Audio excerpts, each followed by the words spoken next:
What I have here is a chunk of sulfur, the 16th element of the periodic table, and today I'm gonna do something crazy with it. I took a small piece out of it, and now I'm going to place it on my stove and heat it up.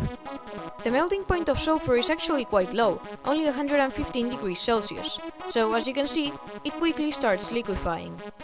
But now, something incredibly cool happens. The sulfur is turning red.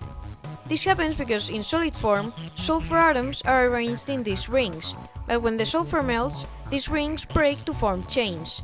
These chains then combine to form longer chains in a process called polymerization. Usually, the shape of a molecule modifies the orbitals of its electrons, which in turn modifies which wavelengths of light it absorbs and emits, and in this case, the emitted wavelength shifts towards red. But now something even cooler is going to happen. At above 200 degrees Celsius, sulfur starts to burn. And look at that beautiful blue flame. This happens because of a similar reason. When sulfur burns, some molecules break up into groups of two, called disulfur, and when these molecules get excited due to the high energies, their electrons emit photons which, in this case, have blue wavelengths. And actually, before you try this yourself, this actually produces sulfur dioxide, a toxic gas which you should not at all breathe. My throat and lungs were a bit sore after doing this. Unfortunately, I was too amazed by the flame and let it burn all the way through, but I wanted to try something, so I cut another piece. Luckily, I'm now wearing a mask, and I've got my extractor on, so we should be fine. And I'm going to melt the sulfur again, being careful not to burn it. And now, I'll just let it cool down.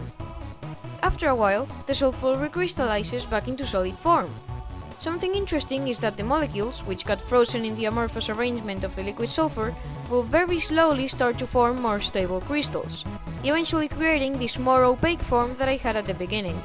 However, there's one other thing we can do, which is even weirder than all of this. I got a bigger chunk out of my sulfur and melted it.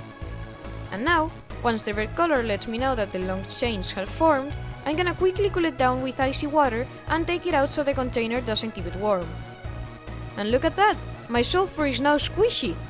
We've officially made sulfur slime. This happened because the sulfur cooled down too quickly for the long chains to form back into rings and became solid in this arrangement. As these long chains are much less robust than the crystal rings, our sulfur becomes soft. This is called plastic sulfur. It didn't last very long though, but I didn't want to raise the temperature too much in case it started burning. If you enjoyed, please remember to like and subscribe, because I had to slightly intoxicate myself to show you this.